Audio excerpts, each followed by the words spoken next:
In this lecture, we would like to discuss another important concept which we found having its importance both in legal science and political science, that is public opinion. So, public opinion, as it means, as in the ancient Romans, they treated it as consensus populi in juridical sense, as distinguished from the present political context. Also, the proverb vox populi vox die had gained currency during the Middle Ages. In the discourses, Machiavelli, the Italian political philosopher and diplomat, who compared the voice of the people to the voice of God, the fresh public opinion in its present meaning as the agency for the conditioning of public policy was introduced later into the vocabulary of European politics through France, through the French political philosopher during the French Revolution. Jean-Jacques Rousseau was perhaps first to use it on the eve of the French Revolution.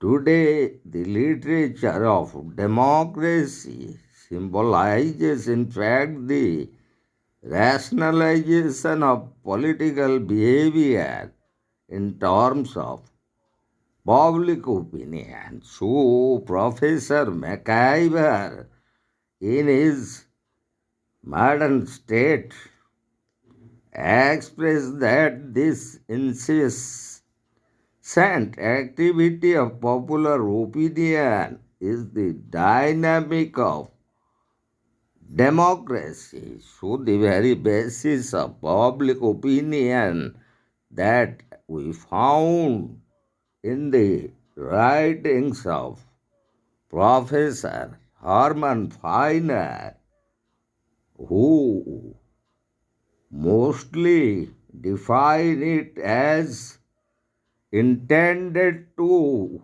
mean one of the three things he laid down in his work on public opinion as a record of fact, a record of belief, and a will.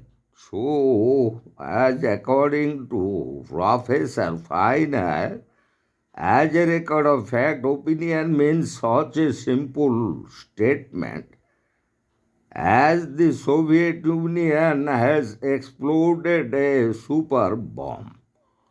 And secondly, as a belief, opinion implies not only a record of facts but also their valuation.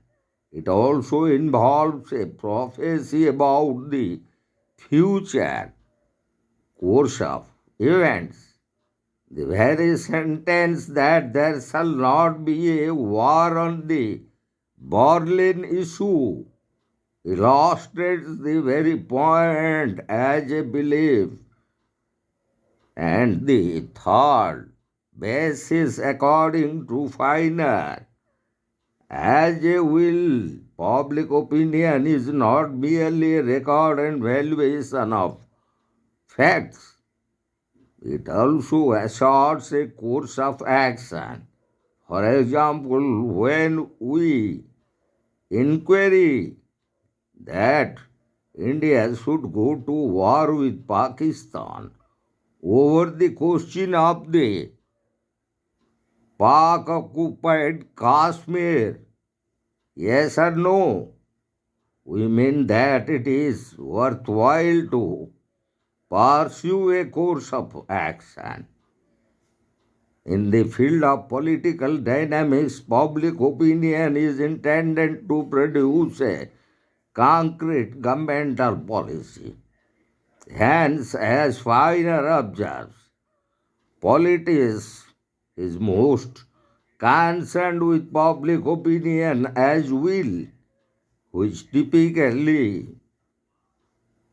is statute and in administration. So, the very distinguishing feature of a democracy is that governmental authority is built, controlled, and conditioned by the force of an active public opinion. So, the very relationship between democracy and public opinion that we would like to discuss. So, in particular, in a democracy, that we found public opinion, the very role of public opinion is of particular significance on two grounds. In the first place, when free play of opinion is assured, the whole process acts as a check on the overgrowth of power. So also, democracy is distinguished from other forms of government by the fact that it is built on the assumption of diffusion of power rather than its concentration in the one center. It functions best when, as Professor Carl Maniam expresses, a balance in the structure of the community is secured by allowing opinions to structure of the community complete peacefully and freely. A democratic structure thrives.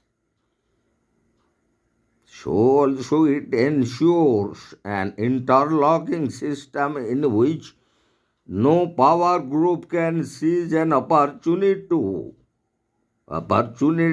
outbid others and exert undue pressure on the government.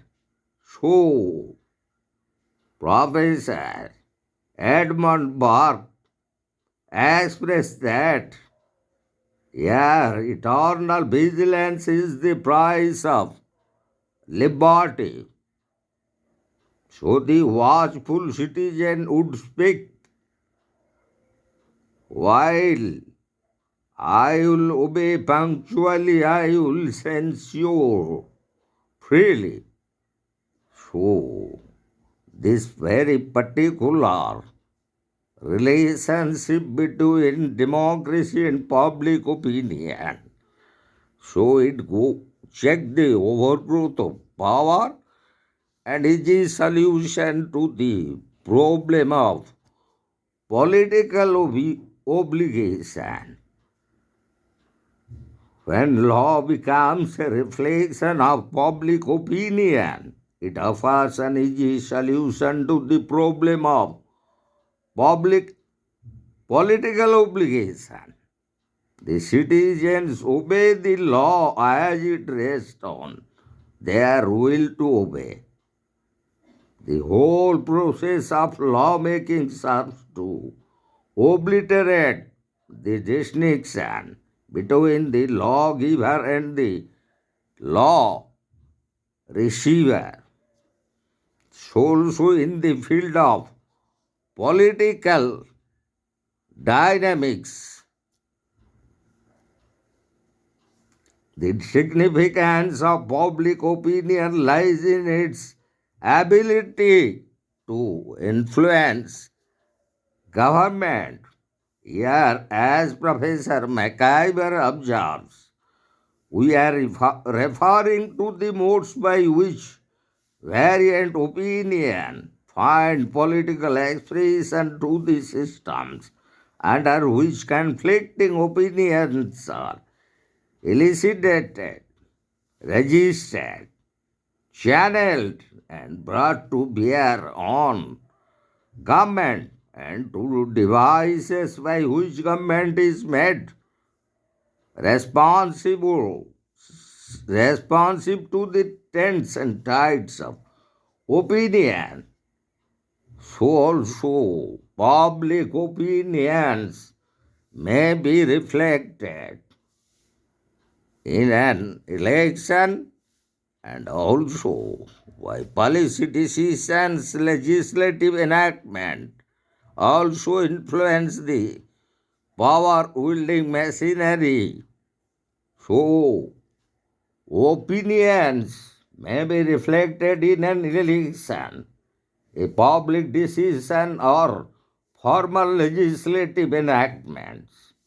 Once it is accepted that opinion determines political action, the opinion conductors may be found in minds as well as formal and informal agencies. The formal role is played by the governmental agencies like the legislative, executive, judicial, and administrative machineries, while the latter may be illustrated by the role of political parties and interest groups. Also, in order that a segment of popular opinion becomes politically articulate, it must considerably influence the power wielding machineries, well organized, carefully ventilated opinion pass through diverse channels into the area of the state and move the machines of government. At this stage, however, the conflicting opinions attain a certain balance and compromise. Her public policy can never reflect divided opinions. Also, public opinion is important to point out in this connection. The role of public opinion in a democracy is built on one significant assumption. The underlying idea is that opinions are always directed towards the attainment of public interest as distinguished from sectional advantages. The role of public opinion in a democracy is ultimately decided by the result of the struggle between belief and fact. So, the process of corruption of facts becomes complete when the major opinion forming agencies like newspaper and radio or the print media or the electronics media and the radio are controlled exclusively by a powerful group or by the capitalist. If government is to be really responsible to the value preferences of the governed, what is this area? Democracy has evolved to ensure is as Professor McIver observes that no opinion group lacks reasonable opportunity to find avenues through which it can, without prejudice, reach the public ear. So, this is the very relationship between public opinion and democracy. So, in our next upcoming video, we'll discuss one of the important assets in public opinion, and that is Walter Lippmann's stereotypes.